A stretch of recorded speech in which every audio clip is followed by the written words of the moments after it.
Long ago, when the Celts still ruled Europe, there was a brave king of the Britons called Hurla. He ruled with kindness, and he never gave up in a battle. King Hurla was engaged to a beautiful woman called Rhiannon. When they celebrated their wedding, it was a huge event, and people from all the country around were invited. So the king was not surprised when a group of men rode in who he did not recognize. "Hello, friends," he cried.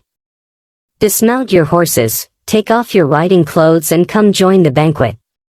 But first, do me the honor of knowing your names and where you come from." When the strange men dismounted, it became clear that they were very short.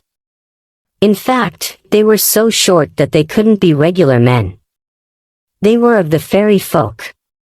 Around the room, people began to talk about them. The fairy folk held great magic, and they were dangerous, but they also gave amazing gifts. Many people would risk their life to get a present from the fairies. "Hello, King of the Britons," said the leader of the fairies. "I am Brogr, King of the Dwarfs. I come only for the dwarves, and not the other fairy folk. But know that we come in peace." He smiled. "Let us make a deal. We shall join your wedding banquet, and when I get married, you and your men will come to my wedding." The king was very happy. It was an honor to be invited into the land of the fairies. At first, he thought it might be a trick, as everyone knew fairies loved tricks. But if the king of the dwarves wanted to trick him, he would invite him alone.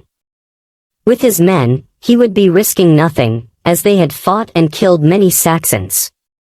He did not fear men as short as Brogr. "Your deal is a wonderful idea," said Hurla. "Come, join the banquet." After the partying was over, when the king sat in bed with his wife, they spoke of the fairy folk and their deal. "Are you sure this is a good idea, my king?" said Rhiannon. "In my country, they tell stories about the fairies. They can trick anyone, they can." "Don't worry, wife," said Hurla. "He may never get married. But let's hope he does. Because I am sure we will get great gifts from them. They might give us magic which can help us destroy the Saxons. If they try to trick us, our men will kill them.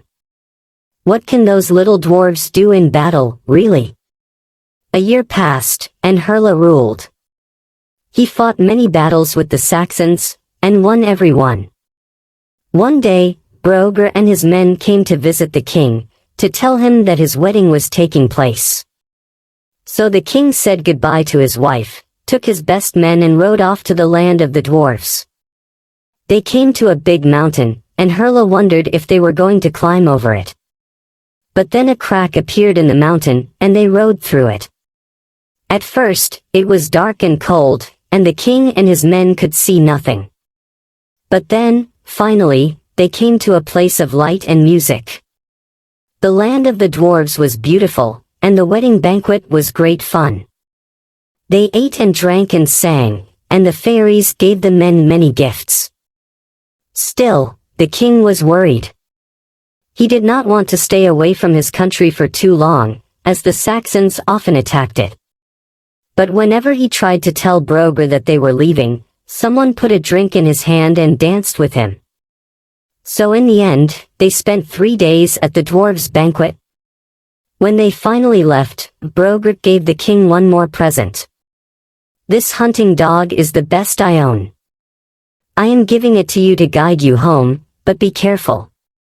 Do not dismount your horses until the dog dismounts by himself." The king thought this was strange, but thanked the dwarf for this one last gift. So they rode out of the crack in the mountain, and when the king turned around, the crack was gone. They rode for a while, and the land looked different. The king couldn't understand. They had only been gone for 3 days, hadn't they? But something had changed. The first man they saw was a shepherd. "Hello, shepherd," said the king. "Bring me news of my queen, Rhiannon." The shepherd looked at them strangely, and spoke in a different language. Welken eod sprixt. The men were surprised, and very worried. The man did not speak Celtish, but Saxon. "What is happening?" said the king. "How is a Saxon man a shepherd here in Britain?"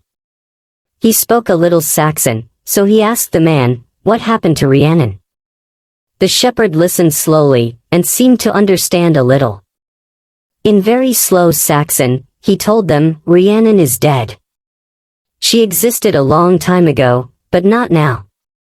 Now, the Saxons rule this land. We have ruled for 200 years. Herla could not believe it.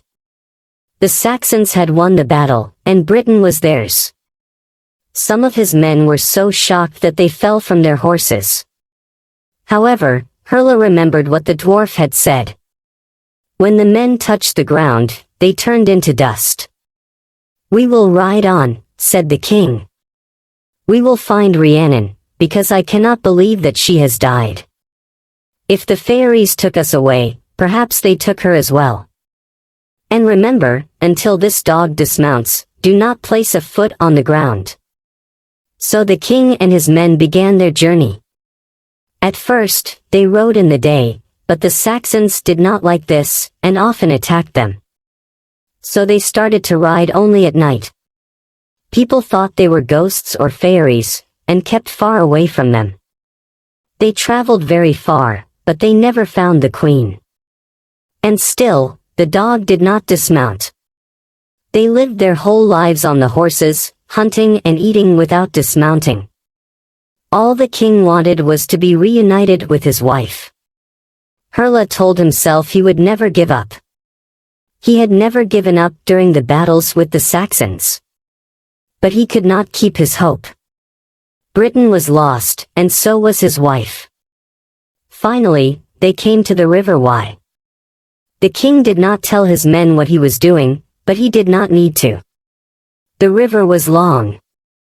If the waters carried his dust away, perhaps he would one day be reunited with Rhiannon. So the king walked into the river and all his men followed him. The last king of the Britons and all his men turned into dust, and the river carried them away. When all the men were gone, the dog finally dismounted, and began its long journey home. Some say that King Herla and his men never found peace, that they travel the rivers like ghosts. But others say that Rhiannon was taken by other fairy folk, those who live under the sea. They say that King Herla and his men traveled the waters for years, and the two lovers were reunited. Who can say? This knowledge has been lost to time, just like the Celts lost to the Saxons. But remember, if a fairy offers to make you a deal, you could be risking more than just your life.